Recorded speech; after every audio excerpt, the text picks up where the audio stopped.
Hello, and welcome to Community Farm. I'm your host, Dr. Chris Mascetta.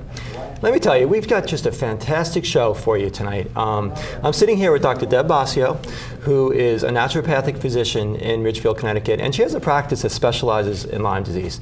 So thank you so much for being here with us tonight, Deb. Thank you for having me. So, you know, I'm so excited. I've been wanting to do this show for so long with you, but I really feel like this is the time to do it. You know, it's the ending of spring, the beginning of summer, the weather's finally really nice, everybody's outside. But I have to tell you, I mean, every time I go out, I worry about ticks and I worry about Lyme disease. Absolutely. You know, so I really do think that this is the time of the year to do the show. If we're going to do the show, let's do it now. You know, another thing is, I do know there's a lot of misconceptions about Lyme disease, or maybe I should say a little more confusion about Lyme disease. You know, what is it? How is it diagnosed? How is it treated? You know, so I'm hoping that maybe we could talk a little about that tonight and maybe clarify some of those things. Sounds great. So, you know, I'd like to just jump right into it. You know, what exactly is Lyme disease? So Lyme disease currently in the United States is the most fastest growing vector-borne disease. Okay. As most people know, it is transmitted primarily by ticks. Mm-hmm.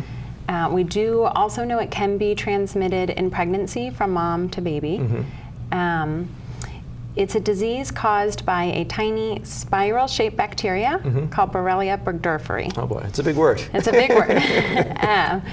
So it's also, as you mentioned already, a disease that's often misdiagnosed or underdiagnosed. Right. The true prevalence of Lyme disease is thought to be much greater than is currently reported to public health agencies. Okay. And why do you think that is? Is it because it's so difficult to diagnose? Absolutely. I feel like really it's, a lot of us refer to Lyme disease as the great imitator. Oh, wow. Right. It can cause over 100 different symptoms in the body. Right. So those symptoms can vary. It can affect pretty much any tissue in our body, any organ system in the body. So it can be very difficult to diagnose because it can look like many other diseases. Right, right. Okay, and are there different phases, like more of an acute phase, kind of a middle phase, you know? Absolutely. So when I think about the symptoms of Lyme disease, I do kind of differentiate in my mind acute Lyme disease versus chronic. Right. So acute in medicine means a more recent infection. The symptoms for acute Lyme disease really look like a common flu or virus. So it's going to be fever, headache, body aches. Sometimes we get the bullseye rash, and a lot of people are familiar with the bullseye rash. That is a classic sign of Lyme disease, but unfortunately that's only happening in less than 50% of cases. So typically it's so you may like not necessarily have the bullseye rash, or it may show up in a different area.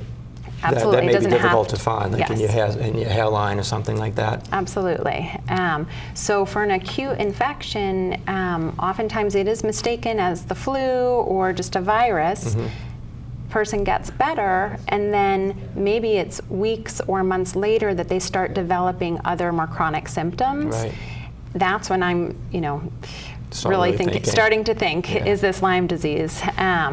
So with chronic Lyme disease, when we think about someone who has had Lyme disease undiagnosed, unrecognized for long periods of time in the body, we start getting a lot more symptoms. So, and the symptoms can be so varied.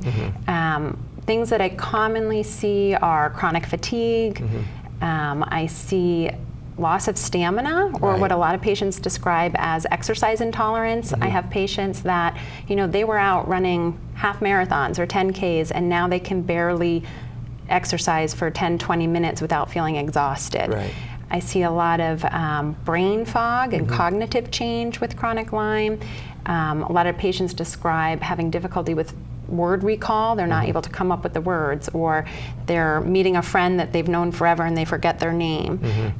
I see mental health changes, anxiety, depression, and then some of the classic symptoms that we think of with Lyme, the migrating pain. So that migrating pain in the body, that could be joint pain, but it could also be muscle pain or nerve pain. So pain that's moving from area to area. It's not staying put. It's not just my elbow hurts and it's been hurting for weeks. It's that my elbow hurt this week, but The next week it was my neck, and the next Right. week it's my back. And things that just don't make sense, you know? Absolutely. I mean, as a chiropractor, I mean, this is great information because, you know, obviously we see a lot of Lyme in the office. And, you know, people are coming to me with low back pain or this or that. And in a lot of cases, it may be more of like a Lyme disease as opposed to, you know, we were playing tennis this weekend and my elbow is bothering me. Absolutely. You know, and so it really starts more like the flu-like symptoms, and then more like arthritides, kind of like that's the inflamed joints and some muscle pain and things like that.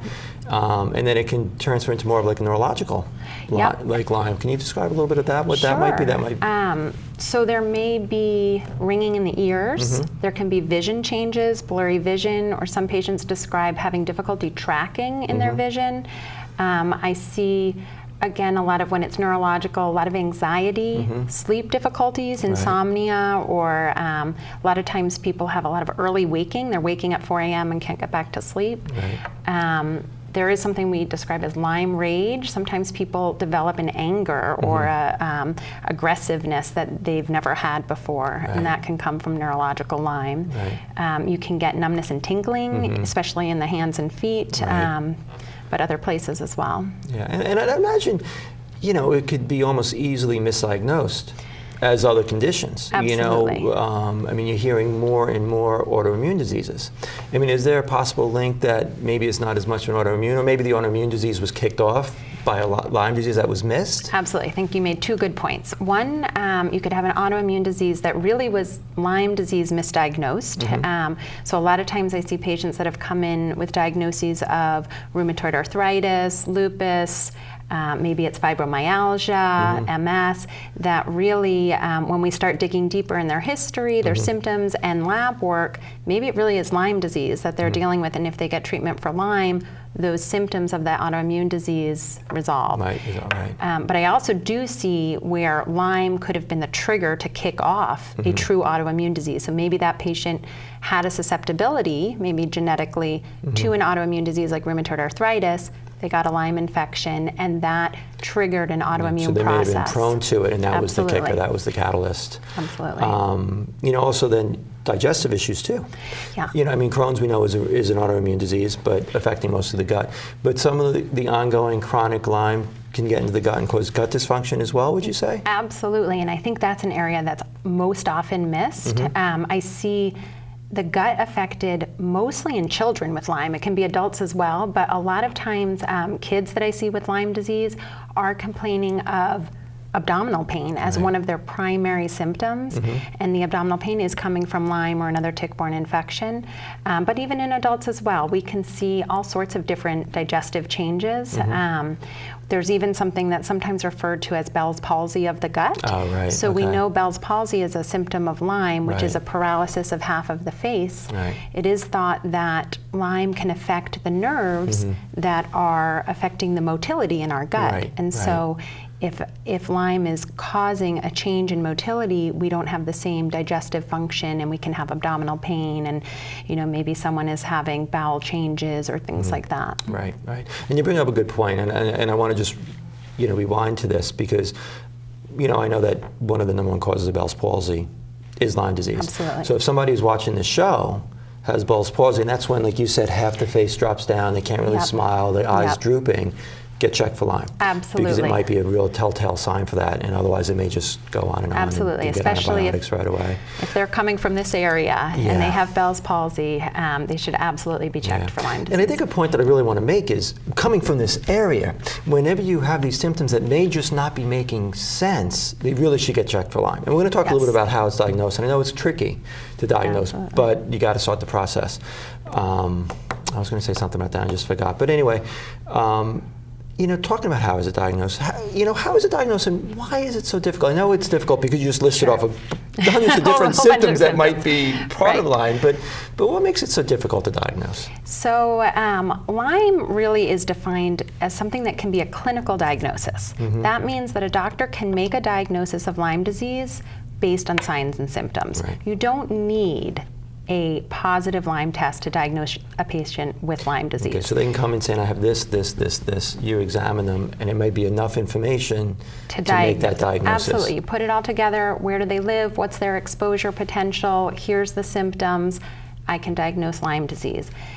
what becomes a problem is that I think what's happened is many doctors are basing their diagnosis only on the lab work. Right. So if they do a test for Lyme disease and it's negative, a patient's told, well, it's not Lyme disease, it must be something else. Right. Unfortunately, the tests that we have available to us at this point are just not reliable enough to make that our only diagnostic criteria. Right. We really need to look at the whole picture and what's going on with the patient and their symptoms. Right. As far as testing, the way that the CDC, which is the Center for Disease Control, the recommended testing method is what's called a two-tiered approach. Okay. So we are supposed to start with what's called an ELISA, which is an antibody screening test, Right. and then only if that test is positive, move on to something called the Western blot. Right. The issue with this approach is that the ELISA, that screening test, is thought at this point to be only about 50 to 60% accurate. Okay, so 1 out of 2 people are going to show like a false negative. Absolutely. So they may be negative on the test, but it's really should be positive. A screening test should really be like 90 to 95% Right. sensitive, meaning that if a patient has that disease, it should pick it up 90 to 95% of the time. If our screening test is picking it up 50 to 60% of the time, we could be missing half so you've of got to those. rely a little bit on your clinical skills as a physician Absolutely. to make that decision. And so then what's recommended after the screening test, if it's positive, is go to the Western blot. Okay. The Western blot can be a slightly better test. I think the sensitivity is a little higher, but it's not perfect either. Right. The Western blot, again, is based on our immune system, our antibodies created to this infection. And for the criteria there has to be a certain number of what are called band numbers for us to call it a positive test. So with an IgG antibody, we need 5 out of 10 positive bands. With an IgM, we need 2 out of 3. Right. The issue I see often is a patient may show 4 out of 10, Right. or maybe they show 1 out of 3 of these bands, and they have all of these other symptoms. They live in an endemic area. Right. Am I going to tell that patient it's absolutely not Lyme disease? No, because we Right. have to take that clinical picture into So our according to the diagnosis. standards of the CDC, they may not have Lyme, but when you take all these other factors in, Absolutely. you make your best I don't want to say educated guess, but you make your best make clinical decision based on the presentation Exactly. of the patient. And if they do have some positive bands, and there's some of those bands may mean it could be this or it could be that, but then there's some bands that are a little bit more specific towards Yes, like the so there Lyme. are So if they different- have maybe not all the bands they need, but there's certain ones that show up positive, then it's more likely that they might have it. Right. There Okay. are some specific band numbers that tend to be more Lyme specific, and other band numbers that tend to have more cross-reactivity with other infections. Right. So we can take the specific band numbers into account,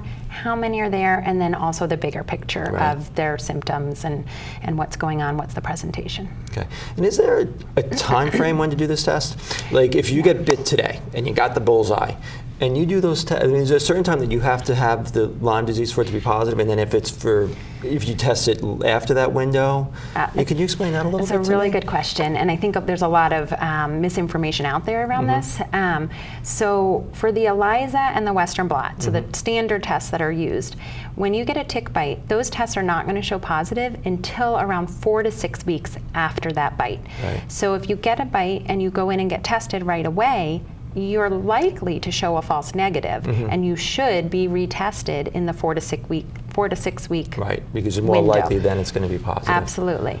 The other issue that I have seen is that in a patient who's had Lyme undiagnosed for many months or many years even, their immune system may be so compromised and so suppressed that they are not mounting enough of an immune response Right. to show a positive test. Because again, these tests are based on our immune system's Your response to the response to it. bacteria. It's not Gotcha. looking for the bacteria itself. Right.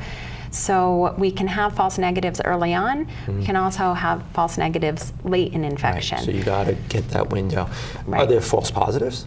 I think there are false Okay. positives.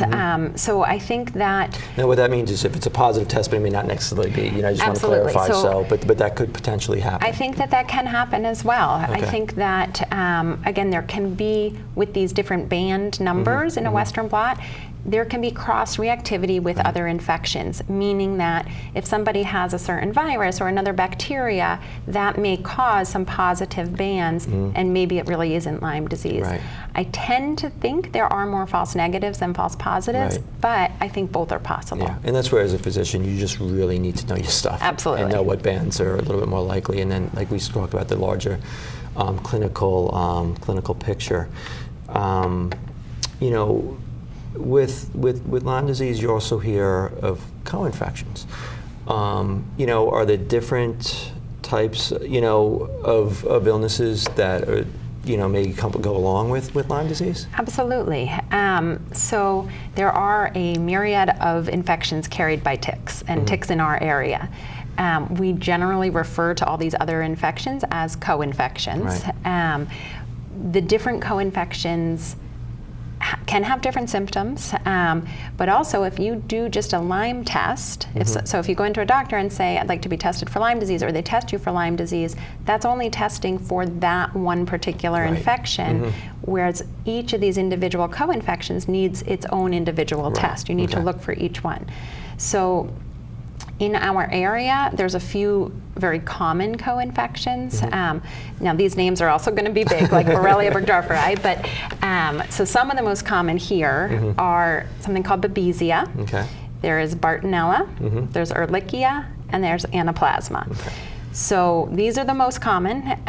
There are others. Right. So if you're in different parts of the country, like absolutely, it can like differ. Rocky Mountain spotted fever is a tick-borne disease, but you may not be as concerned about here. Exactly. You know, but if you came back from Colorado, it's something you'd have to consider. Absolutely. You always have to check in on what's that patient's travel history, you know, when they're coming in, and think about what's endemic to those areas that they've been. But here where we live, those 4 that I mentioned are the most common. So again, you would want to be, if you get a tick bite, or you already know you have Lyme disease, you would still want to be tested for all of these other co-infections, because you could be treated for Lyme and not getting well because maybe you have one of these other infections that needs its own individual treatment. Right, right. And what would be some of the symptoms of some of those that people should be aware of? So I would say with the co-infections, it can be as confusing as with Lyme. Right. A lot of cross symptoms, right? The symptoms can vary significantly, and a lot of them have similarity across different infections. And are they also bacteria, or one's a bacteria? You know, a good question. Yeah. So the majority of these co-infections are bacteria. So Bartonella, Ehrlichia, Anaplasma are all bacteria. Babesia is a little unique in that it is actually a blood-borne parasite. Not a parasite like we think of as a gut parasite, but a parasite that lives in our red blood cells. So that one's a little different. So it would be treated different. So if you're taking antibiotics, it's not going to affect that one. Absolutely, it needs its own type of treatment. The symptoms certainly can all overlap. Any one of these infections can cause fatigue, joint pain, headaches. Those are common to all of them.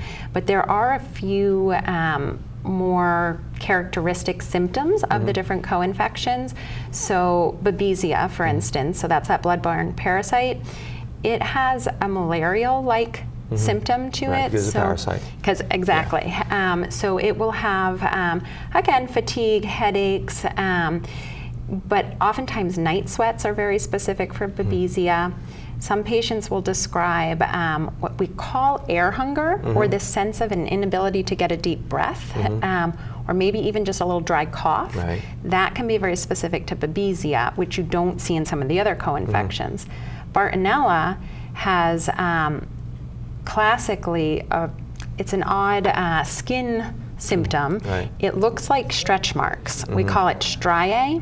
So it is these red marks that can be on the body, and identical to a stretch mark, but there's no reason that a patient would have a stretch mark in that area. So that, if you see that, that's kind of like the bullseye rash of Lyme, the striae for Bartonella. Okay, that's good to know. But Bartonella will also cause a lot of pain in the soles of the feet, which is kind of unique to Bartonella. I see with Bartonella a lot of neurological symptoms, so a lot of anxiety, a lot of sleep disturbance. Some patients describe a nervous energy in their body from Bartonella. And then Anaplasma or Ehrlichia, I often group together. Their symptoms are very similar. Usually it is that really intense flu-like symptom early on, fever, headaches, but in blood work you can pick up on some key factors. With those two infections, Anaplasma and Ehrlichia, we'll see a low white blood cell count and elevated liver enzymes. Right. So if I see that in the blood work, I'm very suspicious of those infections. Well, I want to move on a little bit to, as a naturopathic physician, how do you go about treating? Well, actually, I do want to have one other question related to the co-infections. Let's say you test for Lyme and the co-infections, and let's say Lyme comes back negative, but one of the co-infections or multiple co-infections come out positive. Does that mean that you obviously had Lyme because you have the co-infections, or can you have the co-infections separate from Lyme disease? That's a really good question. So we call them co-infections because more often than not, the primary infection is Lyme, and these are a co-infection carried by that tick that was transmitted. But it is possible to get one of these co-infections on their own. Individually, right. So if you have one of these others, it doesn't necessarily mean you have Lyme, but the likelihood is definitely higher. And a lot of the treatment may be similar, right? Because of the bacteria. I know you got to probably take into effect either anaerobic or aerobic bacteria, depending on treatment and whatnot. But if you treat, the bacteria should help across the board. Whereas the parasite, then you need a little more specific. Right. So the treatment for the different co-infections, some of them overlap a lot. Like for Lyme, Anaplasma Ehrlichia, the antibiotics that treat one kind of treat them all. Right. Babesia, as we were saying, being a parasite, needs its complete own set of, they're actually the same types of medications that are used for treating malaria. Right, yeah. And then Bartonella, usually the antibiotics are going to be different than the ones used for Lyme, Anaplasma, or Ehrlichia. Right. So you do really want to know if you have one of these co-infections. And I tend to see, some of those patients that are not getting well on Lyme treatment alone, sometimes it's really because they have one of these co-infections that just hasn't been looked for yet, and no one has picked up on that, and no one started to treat that other co-infection. Right. So that brings me to that. My next question is, as a naturopathic physician, what's your approach in treating Lyme disease and the co-infections? Sure. Let me talk generally about the treatment of Lyme. There is some controversy and debate out there about how to treat Lyme disease. Right. The general standard of care is about 3 to 4 weeks of an antibiotic. Most often, doxycycline is used for Lyme as a first-line antibiotic. In kids, that is different. In kids under 7 or 8 years old, it's usually amoxicillin. But more often, it's just this 3 to 4 week treatment. That's the standard of care. Right. And that can work well for some people. If the infection is caught really early, diagnosed early, I think that can be sufficient in some cases. Right. The unfortunate part is that treatment fails for many patients, where they've been given the 3 to 4 weeks of antibiotics, and at the end of treatment, they're still sick. Right. And that's where the debate comes in. Right. There's kind of two camps in the medical world. One camp that really think, well, the 3 to 4 weeks of antibiotics should have been sufficient, and if you're not better, because they see it as more of an acute infection that treatment should kill. Right. If it doesn't, it's something else. It's something else. Right. And then there's the other camp that recognize that these infections, or Lyme, if we're talking about Lyme right now, can persist beyond the 3 to 4 week treatment. Right. And so if a patient is still ill, they still need longer treatment, whether that be longer antibiotics or a different antibiotic. They need something to still be treating this infection. Right. And I guess the trick really is to start the treatment as early as possible. Absolutely. Right? So if you could catch in the acute flu-like symptoms, it's very likely that doxycycline might work. But if you've had it for a longer period of time and it really has had a time to really get deep-seated, it may not be as effective, or that 3 to 4 weeks may not be enough? You absolutely correct. The longer the infection has been there untreated, the more time it has had to kind of dig deeper into tissues. What I want to explain to people, a spirochete is like a corkscrew, and it can really burrow deep into the. It actually and they're sneaky little buggers, right? They know how to get away from the treatments. Absolutely. They corkscrew right down deep into our tissues, and they kind of hide out in there. And they have, the Lyme bacteria has a number of different mechanisms to be able to kind of hide from our immune system and to protect itself from some of our treatments, from some of the antibiotics. It can change its form into what's called a cyst form. There are things called biofilms that it creates kind of a protective layer around a grouping of these bacteria, making it hard for the antibiotics to penetrate and to really kill these bacteria, as well as making it hard for our immune system Right. to fight off the infection. We have about 3 minutes left. So what would you recommend as far as your treatment? So as a naturopathic doctor, I really do feel an integrative approach is the most effective for Lyme. And by an integrative approach, what I mean is I do think there is a strong place for the antibiotics, but what I tend to find is that patients do best when they're using antibiotic therapy along with natural therapies. Right. And the natural therapies could be herbal antimicrobials that I use quite a bit in my practice. They can be herbals to help boost the immune system. They can be things to help with reducing inflammation. What's also important in taking an integrative approach is that when we think about if Lyme can affect all these different tissues and organ systems in the body, that means it can be damaging or having an effect in these areas. We need to support those areas. Right. So when I'm working with a patient, I'm looking at, is their digestion working? And if not, how can I support it? How's their immune system doing? Can we boost the immune system? What's the level of inflammation? What can we be doing through diet, through nutrients, through herbs to reduce inflammation? How can we, has Lyme affected the adrenal glands? Right. Has it affected the thyroid? Right. How can I help that body as a whole recover and also feel the best, really help with the symptoms? If a patient's not sleeping, we're going to do everything we can with natural therapies to help them sleep. Right. So. And you may just do some different testing, like food sensitivities and things like that, really lifestyle changes, diet changes, avoiding certain things, introducing other things. Well, you did a fantastic job. We only unfortunately have a couple of minutes left. I feel like we can go for another hour, especially getting into your remedies. If somebody wanted to reach out to you, what is your contact information? So I'm Dr. Deb Bossio. I'm a naturopathic doctor in Ridgefield. My phone number at the office is 203-431-4443. My website is naturallywellfamilymedicine.com. You can look me up there and read more about what I do, my types of treatments, my approach. Okay, excellent. Well, you did a fantastic job. Thank you. And I want to thank you again for being here with us tonight. And I think the information you shared is really priceless. And I hopefully it really cleared a lot of the confusion up about Lyme disease and areas, and especially symptoms that shouldn't be ignored. Absolutely. And maybe some talking points with your